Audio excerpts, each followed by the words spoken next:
جو راز چھپانا چاہتا ہے کسی سے نہ کہے، خواہ دوست ہی کیوں نہ ہو، کیونکہ اس دوست کے بھی دوست ہوں گے، اور اس طرح سلسلہ چل نکلے گا اور بات پھیل جائے گی۔ کسی عزیز کے سامنے بد نصیبی کی وجہ سے منہ بگاڑ کر نہ جا، ورنہ تو اپنے دوست کا جینا بھی تلخ کر دے گا۔ دنیا میں شاید ہی کوئی ایسا آدمی ہو جو بلند منصب پر ہو کر مست خواہشات کے پیچھے چل کر درماندہ اور بدکاریوں سے مل کر شرمندہ نہ ہوا ہو۔ دنیا میں جسے دیکھو دولت سے محبت رکھتا ہے، خدا کا نام کوئی نہیں لیتا۔ دنیا میں اپنا پرایا کوئی نہیں، جو کسی کو اپنا سمجھتا ہے وہی اپنا، اور جو پرایا سمجھتا ہے وہ اپنا ہونے پر بھی پرایا ہے۔ مصیبت کا وقت کاٹنے کے لیے دولت جمع کرنی چاہیے، دولت سے عورت کی حفاظت کرنی چاہیے۔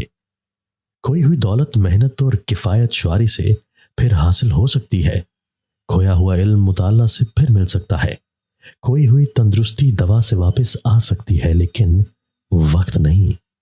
عبرت حاصل کرنے کے لیے قبرستان سے بہتر اور کوئی جگہ نہیں۔ وقت ہی زندگی ہے، اس کی قدر کر اور عمر کی غنیمت سمجھ۔ غفلت سے بیدار ہو اور ہوشیاری سے میدان عمل میں کود جا۔ اگر کامیابی حاصل کرنا چاہتے ہو تو ہر منزل کو ہمت و ہوشیاری سے طے کرو۔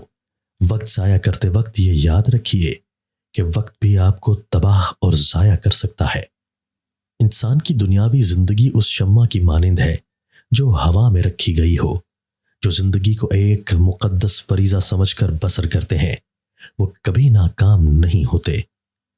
جھوٹ بولنا سچی بات کہنے سے زیادہ مشکل ہے، کیونکہ جھوٹ بولنے کے بعد یہ یاد نہیں رہتا کہ کیا کہا تھا۔ برے ارادے سے سچ بولا جائے تو ہر قسم کے جھوٹ پر سبقت لے جاتا ہے۔ سچائی دنیا میں سب سے قیمتی چیز ہے، ہمیں اس کے مصرف کے بارے میں غور و فکر کا کام لینا چاہیے۔ ملک الموت جان کنی کے واسطے صرف ایک مرتبہ ہی نہیں آتے، بلکہ بحالت زندگی میں بصورت قرض خواب ہی نمودار رہتا ہے۔ ارکے گلاب میں شہد ملا کر چہرے پر لگائیے، سانولا چہرہ دودھ جیسا سفید ہو جائے گا۔ جو بندہ کسی دوسرے سے فائدہ حاصل کرتے وقت اس کا شکریہ ادا کرتا ہے، وہ گویا قرضے کی پہلی قسط ادا کرتا ہے۔ قرض وہ مہمان ہے جو ایک دفعہ آنے کے بعد جانے کا نام نہیں لیتا۔ گفتگو میں اختصار سے کام لو۔ کلام اتنا ہی مفید ہوتا ہے جتنا آسانی سے سنا جا سکے۔ طویل کلامی گفتگو کا کچھ حصہ ذہنوں سے ضائع کر دیتی ہے۔